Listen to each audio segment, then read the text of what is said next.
Selamat siang, Bapak, Ibu, Saudara sekalian. Pada episode ini, tamu kita adalah Bapak Insinyur Yusniar Aprianto. Beliau seorang yang sukses dalam karirnya di bidang EMP dan Construction Management Consultant di perusahaan nasional maupun internasional. Jabatan terakhir beliau adalah Senior Project Manager ICOM. Latar belakang beliau adalah insinyur mesin. Beliau telah menangani beberapa proyek besar, antara lain proyek pembangunan Bandara Palembang, Gorontalo, Sorong. Kita tanyakan aja ke beliau. Pak Pri, apa kabar? Baik, Pak Tommy. Alhamdulillah sehat. Ya. Alhamdulillah ya. Apa kesibukan Anda pada saat ini dalam kondisi corona ini, COVID? Ya, pada saat ini ya kita mengikuti anjuran pemerintah ya untuk bekerja di rumah, lebih banyak bekerja di rumah. Semoga ya kita berharap semoga wabah COVID ini segera berlalu, segera kita bisa beraktivitas normal kembali. Amin. Atau paling tidak normal gitu. Amin, amin. Ya, ya. Saya ingin Pak Pri share mengenai perjalanan karir Pak Pri selama ini. Saya mulai dari latar belakang ya. Bisa secara singkat menjelaskan pendidikan Pak Pri. Silakan. Baik, Pak Tommy. Terima kasih atas waktunya. Jadi waktu saya itu bersekolah dulu di SD, dari SD Budaya, karena saya tinggal di Rawamangun, itu adalah SD yang dekat dengan rumah saya. Kemudian SMP saya di SMP Negeri 1 Cikini. Kemudian saya melanjutkan SMA-nya di SMA Negeri 68 Salemba, Jakarta. Saya kuliah di Universitas Trisakti, Jakarta. Jurusan yang saya ambil adalah jurusan teknik mesin. Kalau Pak Tommy bertanya kenapa jurusan teknik mesin, ya karena memang saya sangat menyukai mengenai hal-hal yang berbau mengenai hal-hal mengenai permesinan seperti itu. Jadi memang alasan ngambil jurusan mesin karena hobi atau senang dengan hal-hal yang berbau mesin seperti itu ya. Oke, ya. Lalu setelah lulus bekerja di perusahaan apa? Ya, tentunya saya akan mencari perusahaan yang berhubungan dengan background saya gitu ya. Jadi pertama-tama saya kebetulan waktu itu bekerja di PT Wilahar Nusa Bakti. Di situ adalah perusahaan supplier untuk aircraft, dan saya di situ posisi sebagai marketing engineer. Beberapa klien seperti Garuda Indonesia, kemudian juga Merpati, kliennya seperti itu. Ya. Berapa lama itu jadi Pak di situ? Itu kurang lebih dari saya lulus itu tahun 93-an awal gitu ya, sampai dengan 1994. Ya. Ya, setelah itu saya melanjutkan yang artinya lebih ke bidang konsultasi aviation. Itu adalah Dakrea Avia. Ya. PT Dakrea Avia di Bendungan Hilir, tapi kantor proyeknya di Grand Wijaya Center di situ. Bayoran ya. Ya. Bayoran. Ya. Proyek pertama saya di situ adalah desain untuk airport catering service di Ujung Pandang. Kliennya adalah jadi patungan antara Garuda Indonesia dengan perusahaan swasta. Itu desain mengenai catering, kemudian juga termasuk di situ lingkup pekerjaannya adalah pengawasan di dalam pelaksanaan konstruksinya di Ujung Pandang. Oh, oke. Ya. Jadi setelah dari Dakrea Avia itu dari berapa tahun untuk Dakrea Avia? Kurang lebih 3 tahun ya. Ya. Kemudian saya mencoba sesuatu yang lain, artinya saya pengen menjadi kontraktor, pengen ngerasain seperti apa sih jadi kontraktor. kemudian saya melamar di Balfour Beatty Sakti. Kebetulan proyeknya waktu itu adalah pembangunan untuk konstruksi untuk real estate dan lapangan golf di Pandaan, Jawa Timur. Posisi saya di situ sebagai site manager untuk bidang MA. Ya. Proyeknya apa aja waktu di Balfour itu?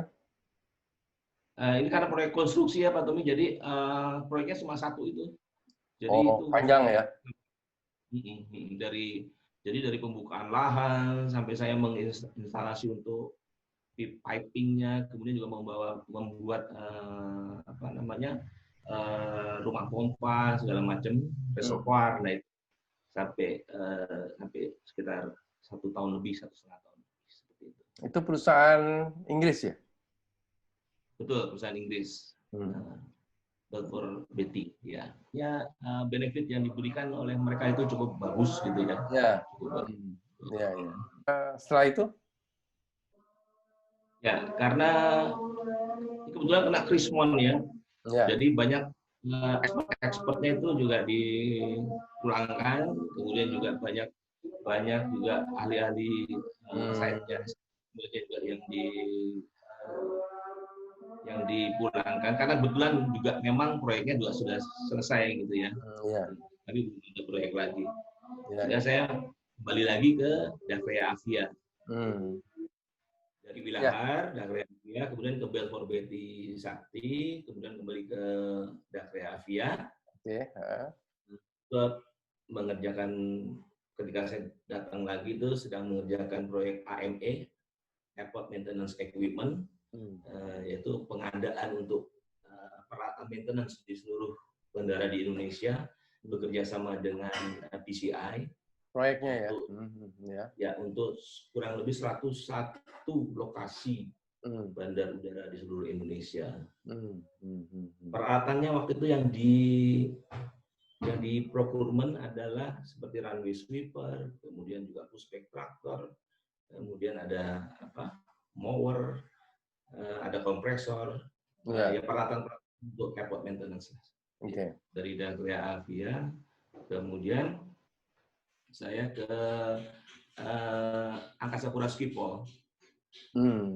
Tadi di Dacrea Avia itu berapa tahun? Di Dacrea Avia dari tahun 98 berarti sampai tahun 2001. 3 tahun ya? Iya, 3 tahun. Terus masuk Angkasa Pura Schiphol. Yaitu perusahaan patungan antara Angkasa Pura II dengan Schiphol Airport.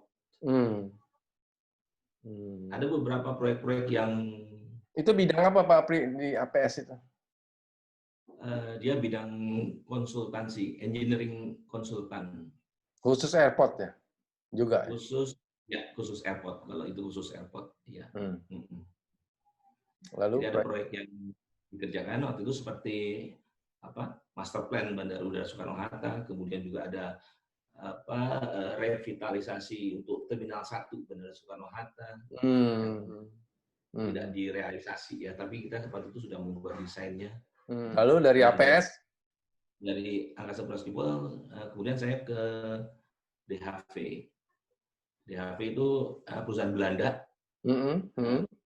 Bidangnya adalah konsultan, engineering consultant. DHV itu tahun 2005 mengakuisisi NACO. DHV itu saya lupa singkatannya, tapi itu nama-nama orang gitu ya, ada Big apa. Nah, di situ ada proyek-proyek cukup besar lah yang ditangani ya, seperti ConocoPhillips. Itu adalah saya pertama kali masuk di bidang yang berhubungan dengan oil and gas. Di situ ada ConocoPhillips. Kita lakukan studi mengenai site selection untuk gas plant processing. Di situ kemudian juga ada proyek mengenai coal fire power plant. Itu di Gorontalo. Jadi kita mendesain untuk power plant sampai di level FEED, front end engineering design. Di situ kita membuat desain berikut dengan spesifikasi untuk peralatannya. Lalu posisi Pak Apri apa di HV? Building and Industry Manager. Ya, ya, ya. Ya. Lalu terus dari berapa lama di DHV? Di DHV itu dari tahun 2006 sampai sekitar 2010 ya. 2010 ya. Nah, dari DHV itu kemudian karena ingin sesuatu juga yang lain, saya kemudian kan dengan Pak Tommy juga kita menjalankan perusahaan Trans Asia Consultant. Ya, cukup. Ya. Ini sebagai info ya, Pak Pri, saya akan sampaikan info ke Bapak Ibu saudara sekalian bahwa ya Pak Pri bergabung, memang kita mendirikan perusahaan konsultan waktu itu namanya Trans Asia Consultant. Pak Pri salah satu direksinya. Ya itu infonya. Jadi itu pada tahun 2010 ya Pak Pri ya. Pak Pri gabungnya ya. Iya. Oke. Nah, terus ya cukup menantang. Iya, iya. Waktu itu kita Pak Pri nangani beberapa proyek ya di Trans Asia. Ya, betul. Ya. Terakhir itu master plan-nya Soekarno-Hatta ya, kalau nggak salah ya. Ya, master plan Soekarno-Hatta yang buat kita cukup, mungkin dibilang cukup berdarah-darah ya. Iya, iya. Lalu dari Trans Asia? Dari Trans Asia kemudian saya ke ICOM Indonesia. Iya. Iya, dari ke ICOM Indonesia. Itu ICOM apa? Ini panjangannya terus perusahaan bidang apa ya? Konsultan kan ya? Bidangnya apa? Adalah engineering consultant, head office-nya ada di Amerika. Dia mempunyai beberapa operasional seperti di Asia Tenggara yang pusatnya di Singapura, kemudian di Asia Pasifik yang pusatnya di Hong Kong. Hampir semua divisi mereka punya. ICOM sendiri adalah perusahaan yang singkatan dari airport, dari arsitek, kemudian engineering, E-nya, C construction, O-nya operation, dan M-nya maintenance. Seluruh marketing situ, seluruh end market tercakup di perusahaan ICOM tersebut ya. Bergeraknya di bidang ada environment, kemudian juga ada energi, kemudian ada construction services, kemudian juga ada building industry, kemudian juga ada US, itu surveyor seperti itu. Lengkap ya, gitu ya. Ya. Iya, ya. Jadi Pak Pri sebagai apa waktu itu? Saya sebagai senior project manager di situ sampai di tahun 2019 ya. Terus ya cukup artinya cukup bangga juga bisa bekerja di perusahaan ICOM, karena ICOM seperti kita tahu kalau di ranking dunia dia mungkin termasuk ranking yang teratas ya. Teratas juga untuk konsultan engineering. Iya, iya. Terus proyek-proyek yang ditangani waktu di ICOM? Ada beberapa proyek yang ditangani yang berhubungan dengan airport, yang berhubungan dengan aviation, itu seperti kita membangun fasilitas simulator, kita melakukan construction management ya, di fasilitas simulator di Halim Perdana Kusuma. Kemudian juga ada MRO, desain untuk MRO, untuk Lion Air. Kita sudah bekerja sama dengan GE, General Electric di situ untuk melakukan desainnya. Seperti itu.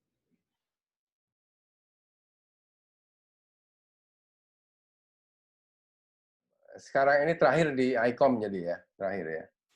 Tidak Pak, jadi terakhir saya ini sebagai independent consultant sekarang posisinya. Saya bantu lagi Trans Asia Konsultan, bantu Pak David untuk proyek-proyek yang mereka yang masih berjalan seperti itu. Oh gitu, oke, iya, iya. Jadi artinya sekarang ini posisinya independent consultant ya? Iya, iya. Selama pindah-pindah itu pasti fasilitas yang dilihat ya pasti kapasitas naik, ya kan, income naik, pasti kan ya. Ya, ya, ya. Ya, Pak Tommy, terus terang ya, memang kalau untuk menaikkan income itu strateginya adalah pindah perusahaan. Oh ya, ya itu, ya, ya. Ya, itu emang nggak bisa Jadi dipungkiri jadi ya. nggak bisa di Karena, satu perusahaan minta naik terus gitu kan, ya kan? iya, iya. Itu kan Pak Pri pertama di Wilahar, kedua di BBS, ya, BBS, BBS. lalu ke Dakria lagi. Ya, nah Memang, terus terang ketika di BBS itu fasilitasnya sangat bagus, juga nah itu demokrasinya. gimana? Terus turun dong waktu ke Dakria. Ya betul, memang di Dakria waktu itu turun banget. Tapi saya menyadari bahwa ini lagi krismon, gitu ya, lagi krismon, semuanya juga dunia konstruksi juga berhenti. Oh Ya, gitu. ya saya Ya, pikir, ya paling tidak ada yang mau nampung lah selama Krismon gitu ya kan. ya, iya. Mm-mm. Jadi setelah Krismon lewat pindah lagi ya. Iya ya. Ada apa namanya yang bisa di-share semacam kiat, prinsip atau apa persiapan gitu ya dari perusahaan lokal ke perusahaan asing. Pasti kan penyaringannya ketat. Apa yang harus dipersiapkan? Ya mungkin Ya, salah satu apa namanya kiat itu memang jaringan tuh perlu ya kan. betul, betul, betul. Ya. Ya, Nah selain jaringan tapi kan apa yang harus dipersiapkan untuk apa namanya memperlihatkan kemampuan diri. Tapi ya. itu gimana Pak Pri? Coba. Ya betul, Pak Tommy. Emang jaringan atau kenal baik dengan orang itu perlu. Jadi ketika kita masuk di suatu perusahaan, usahakan keluarnya pun kita juga dengan baik-baik. Artinya pada suatu ketika kita perlu lagi atau kita perlu pekerjaan dari mereka, itu akan diterima dengan baik. Kalau prinsip saya seperti itu.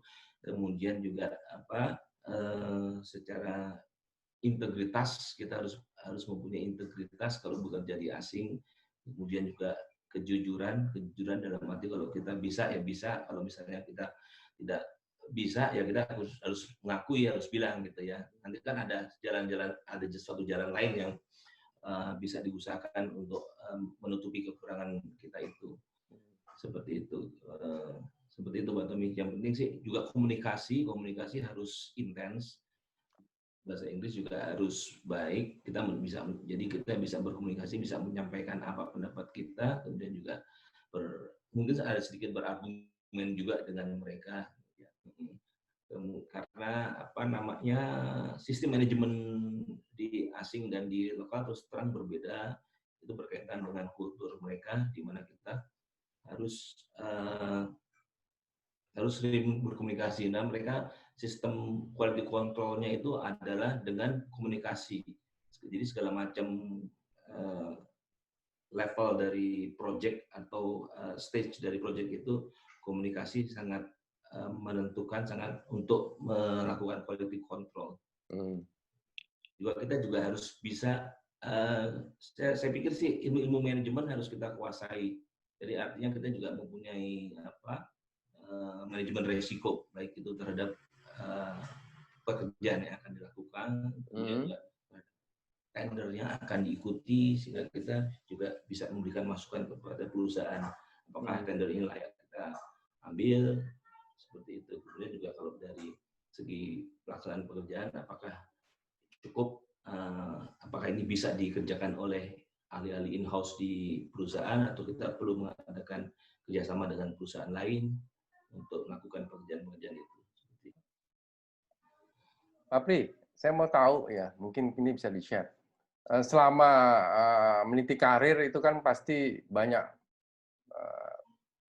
masalah yang timbul, rintangan, apalagi bekerja di perusahaan berganti-ganti gitu kan ya, asing lokal. Kira-kira apa ininya Pak Pri? Apa namanya ya kiatnya lah ya. Jadi kalau ada masalah timbul selama misalnya perjalanan karirnya itu apa yang dilakukan? Ya. Intinya sih kita memang harus bekerja keras ya, jangan mudah menyerah juga gitu ya dengan kondisi yang ada. Juga jangan artinya kalau sedikit tidak enak kita kemudian menyerah seperti itu. Karena menurut saya sih setiap pekerjaan dimanapun itu adalah bekerja dimanapun itu adalah sama, artinya kita harus mempunyai apa? Kita harus bisa bekerja dengan baik walaupun contohnya waktu itu saya di Bakur Beti itu luar biasa, artinya kita bekerja itu seminggu 6 hari, tapi karena keluarga di Jakarta sehingga saya sempatkan di waktu Sabtu sore terus kemudian sampai Minggu itu saya ada di Jakarta itu terus continue seperti itu. Walaupun waktunya sempit seperti itu.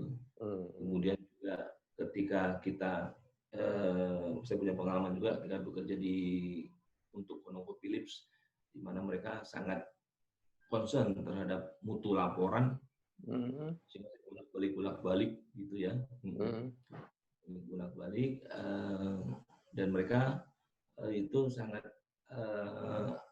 concern terhadap waktu seperti itu. Apa yang jadwal ya, jadwal juga komitmen. Jadi antara yang tertulis dengan yang tidak, artinya secara verbal itu adalah sama nilainya. Jadi kalau kita berbicara misalnya di rapat, nanti laporan akan dikirim besok 10 gitu ya. Tapi kemudian ada rezeki juga yang secara verbal mereka kemukakan dia secara tertulis. Nah itu hukumnya sebenarnya sama buat mereka sama. Jadi artinya antara tertulis dan verbal itu benar-benar sama kalau untuk perusahaan asing. Jadi artinya tentang verbal kadang-kadang orang bisa mundur begitu kan, padahal kenyataannya kalau sama perusahaan asing namanya janji verbal atau udah dikatakan ya itu harus tepat, ya kan? Betul. Apakah itu tertulis atau tidak tertulis lah, gitu kan. Jadi artinya kalau ada masalah pantang menyerah lah, kerjakan, selesaikan, cari solusinya, gitu kan? Inovatif juga, kemudian juga planning itu juga perlu juga. Ya. Jadi kalau saya secara teknis ya, Pak Apri itu mampu ya untuk ngitung-ngitung besaran HVAC ya itu ya, heating, ventilating, air condition itu ya, kapasitas lah gitu kan ya. Salah satu kan itu kan desainnya kan. Betul. Ya kebetulan ya memang background saya mechanical engineering sehingga banyak berkecimpung di hitungan-hitungan juga mengenai cooling load seperti itu ya. Ya seperti proyek-proyek yang pernah berjalan seperti Terminal 3 Pier 1 dulu juga saya ikut, sangat senang saya bisa ikut terlibat di desainnya waktu di Angkasa Pura Schiphol seperti itu. Itu berapa besar Terminal 3 Pier 1 itu, Pak? Ininya volume air conditioning-nya atau HVAC-nya? Bangunannya sih nggak terlalu luas waktu itu yang Terminal Pier 1, Pier 3. Berapa meter Terminal persegi? Pier 1 itu. Itu kurang lebih sekitar 5.000 atau 7.000 square meter ya bangunannya itu. Nggak terlalu luas. Tapi yang di situ yang meletakkan dasar kemudian dibangun untuk terminal besarnya seperti itu ya. Yang sekarang jadi bagian dari Terminal 3, tapi Terminal 3 yang pertama kemudian kan dibangun Pier 1-nya itu seperti itu. Ya. Okay. Pak Pri, apa hobinya? Kalau boleh tahu. Ya, Pak Tommy, saya sih hobi traveling sebetulnya. Ya. Tapi memang waktunya kadang-kadang waktu yang sulit gitu. Tapi mudah-mudahan ke depan sih saya bisa punya banyak waktu. Apalagi dari sekarang ini kondisi seperti ini agak selektif lah ya untuk travelingnya ya kan? Betul. Organisasi sama seperti Pak Tommy, IABI. IABI ya, Ikatan Ahli Bandar Udara Indonesia ya. Terus ya dalam kondisi seperti ini kan menurut Pak Apri gimana ini ke depannya nih? Jadi artinya sekarang pemerintah menyebutnya new normal. Nah, dalam bidang Ya, EMP ini gimana ini? Apa ya. yang harus disesuaikan Eh, di new normal kan? Harus new normal juga untuk pekerjaan-pekerjaan konsultan. Artinya kita juga harus memaksimalkan internet untuk membuat komunikasi dan membuat desain. Saya rasa sih seperti itu. Uh, ya kita harus kemudian juga untuk bertatap muka kita juga meminimalkan, bukannya tidak boleh ya, artinya kita juga harus menjaga ketika berkomunikasi atau bertatap muka dengan orang, dan kita harus mempunyai inovasi lain untuk bidang-bidang pekerjaan di engineering consultant. Saya pikir sih seperti itu ya, kita harus menyesuaikan dengan kondisi yang dihadapi saat ini adalah seperti apa gitu ya. Jadi kita harus membuat konsultasi yang sesuai dengan keadaan seperti sekarang ini gitu. Ya, alhamdulillah inilah new normal yang saya buat, tatap muka seperti ini gitu kan. Saya pikir wah, udah lama di rumah kalau kita nggak ngumpul, nggak ngobrol, ya udah saya pikir ya udah ini aja lah bikin kayak gini sekalian bisa memberi sesuatu kepada Bapak Ibu Saudara yang menonton ini, mudah-mudahan bermanfaat ya. Ini apa namanya? Ya, ini salah satu inovasi yang bagus saya pikir juga. Ya, terima kasih. Ya, saya juga terima kasih Pak Apri mau sumbangsi kan, sharing di wawancara gitu kan. Nah, saya cuman pemikiran saya new normal yang saya maksud di bidang masing-masing. Kalau Pak Apri kan di EMP ini kan khususnya HVAC dan HVAC khususnya air condition. Untuk supaya udara lebih bersih, kalau nggak salah ada filter sebaiknya ya di diffuser atau di ya mungkin beberapa blower inovasi perlu dilakukan ya, unit-unit ventilasi, kemudian juga unit air conditioning seperti menambah filter yang lebih rapat seperti gitu ya. Ya, seperti yang lebih rapat, dan kemudian juga membuat penambahan alat-alat untuk membunuh kuman-kuman di dalam air handling unitnya, seperti itu mungkin bisa dilakukan hal-hal seperti itu ya. Oke. Ya. Nah, sekarang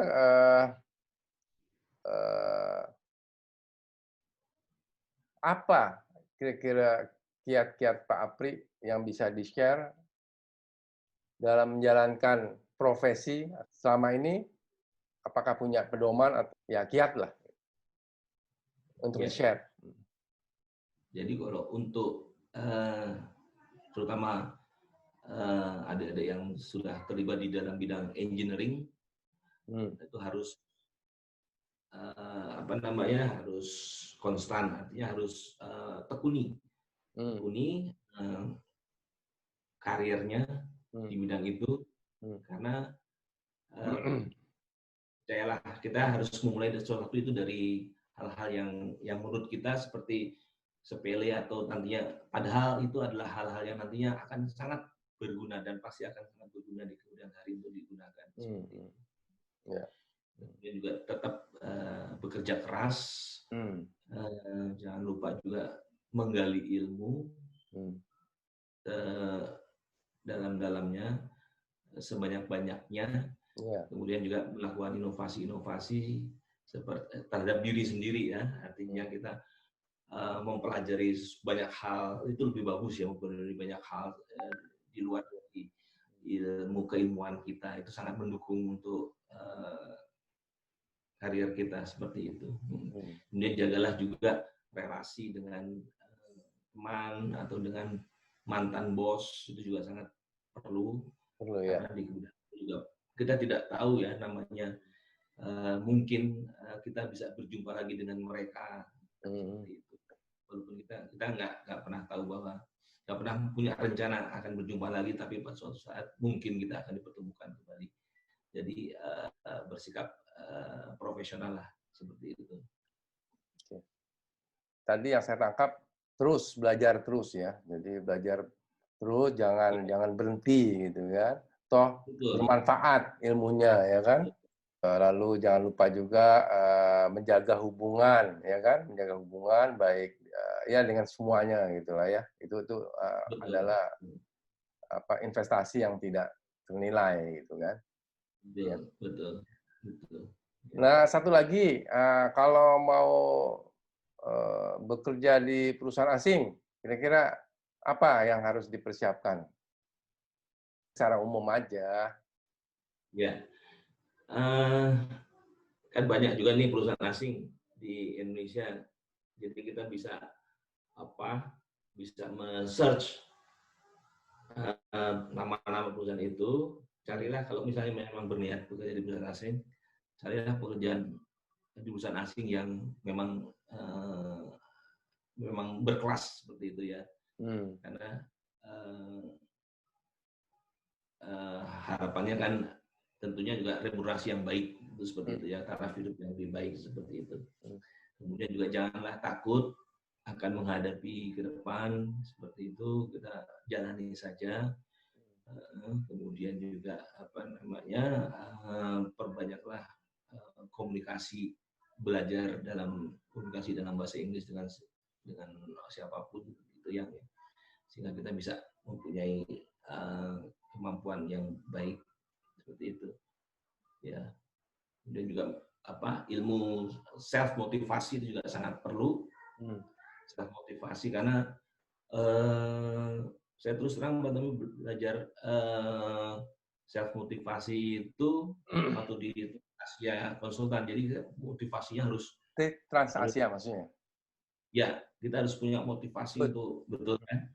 Kalau kita bekerja di perusahaan misalnya asing gitu ya, kan ada bos yang bisa nyuruh kita gitu ya. Tapi kalau kemudian kita berikan suatu perusahaan sendiri, kalau kita nggak punya self motivasi atau itu nggak jalan ya? Nggak jalan gitu ya. Jadi itu sangat gitu ya, sangat perlu self motivasi itu. Jadi ya pertahankan itu. Ya memang.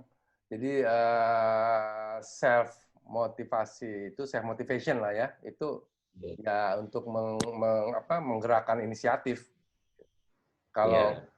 Kalau kita di perusahaan kan di perusahaan orang kan kita ada yang nyuruh gitu kan. Jadi sudah tahu lah kerjanya gini. Tapi kalau kita punya perusahaan ya justru kita yang harus gerakin orang gitu kan. Nah kita sendiri itu benar. Ya, jadi selama waktu di Trans-Asia ya itu ada self motivation-nya itu kan ya benar. Gitu ya. Perjalanan karir kita juga kadang-kadang nggak bisa tebak, tapi kita bisa rencanakan, ya kan? Nah, tadi udah ada beberapa masukan, sharing, kiat dari Pak Apri, bagus sekali gitu kan. Jadi beliau tuh dari setelah kuliah itu dimulailah karir itu setelah kuliah kan. Jangan sampai salah. Ya, kalau bisa jangan sampai salah langkah lah ya. Oh, ini ke perusahaan konsultan, perusahaan ini asing, gini. Ada lagi tambahan mungkin sebelum saya tutup? Tambahnya ya mungkin untuk yang generasi muda, berkaryalah dengan profesional, karena di Indonesia ini sebenarnya banyak perusahaan-perusahaan asing yang kalau ingin berkarir di perusahaan asing ya, karena banyak perusahaan asing yang sebetulnya butuh tenaga kita secara lokal. Jadi tidak semua juga mereka bisa penuhi dari ekspor mereka, tapi mereka sangat membutuhkan juga lokal-lokal. Terlibatlah di situ dengan disiplin, dengan kerja keras, dengan integritas,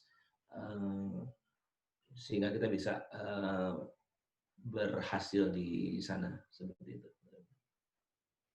Oke, jadi gitu ya sharingnya dari Pak Apri. Semoga sukses untuk Bapak, Ibu, Saudara yang sedang meniti karir.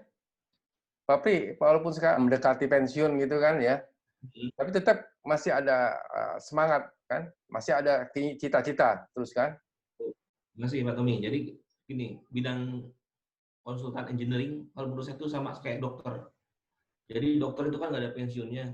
Dokter itu kan bisa mengabdi terus. Nah itu kalau Benar-benar. kita sebagai konsultan engineering Ya, kita bisa terus mengabdi ilmu kita ke bidang yang sesuai dengan kita. Seperti ya. itu. Good. Bagus. Ya. Good.